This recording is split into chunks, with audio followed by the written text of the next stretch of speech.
Donc on a une régularité d'application qui fait qu'on a également une meilleure régularité de rendement.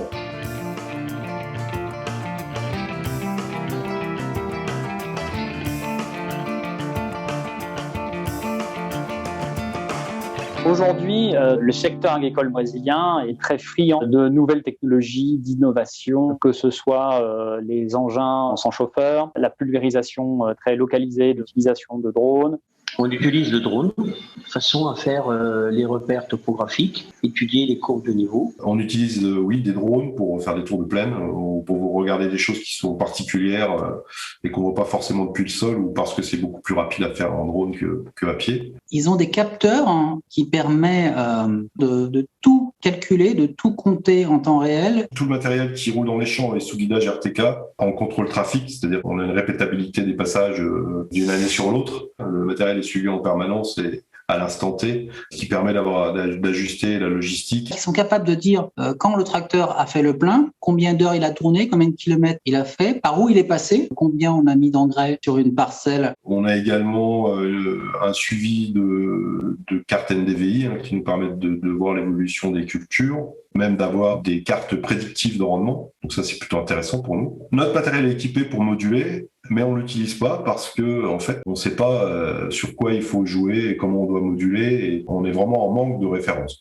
On peut retrouver la grande gamme en fait de technologies dans l'agriculture kenyane. Si on regarde sur les plus grosses exploitations, on va retrouver des niveaux d'équipement dans le domaine du numérique ou autre qui est quand même assez intéressant, assez développé, que ce soit au niveau des tracteurs comme au niveau des outils qui sont tractés.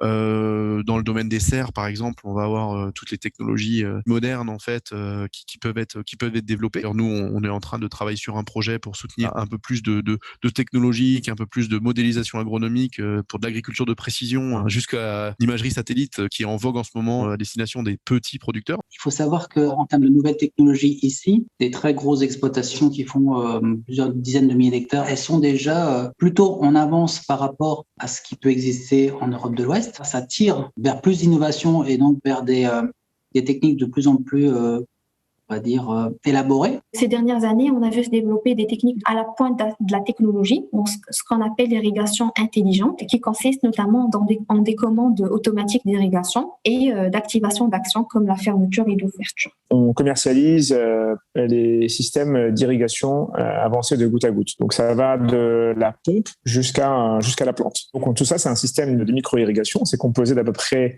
600 pièces différentes. C'est assez sophistiqué. On a besoin d'une étude qui doit être faite au préalable pour pouvoir optimiser le système d'irrigation. Et cette technologie-là permet d'économiser jusqu'à 60-70% de l'eau utilisée. Aujourd'hui, on essaye d'éviter l'évaporation et on va vers des goutteurs qui sont aujourd'hui enterrés et qui vont ainsi laisser la racine de la plante aller puiser l'eau dont elle a besoin auprès du goutteur. Donc on a une régularité d'application qui fait qu'on a également une meilleure régularité de rendement. Donc en termes de coût d'utilisation de matériel, de logistique, on a un gain fou qui lui peut représenter à peu près 20% du post-machinisme. On ne peut pas être dans une logique de productivité si on ne fait pas un travail linéaire de façon à la récolter correctement et avoir le moins de pertes possible. On vend du semoir pneumatique monocème de façon à être précis dans la semence. Et de plus en plus, il y a des écoles agricoles qui sont en train de se mettre en place. Il y a un grand besoin de formation. La première chose, c'est qu'il faut maintenir la jeunesse à la campagne.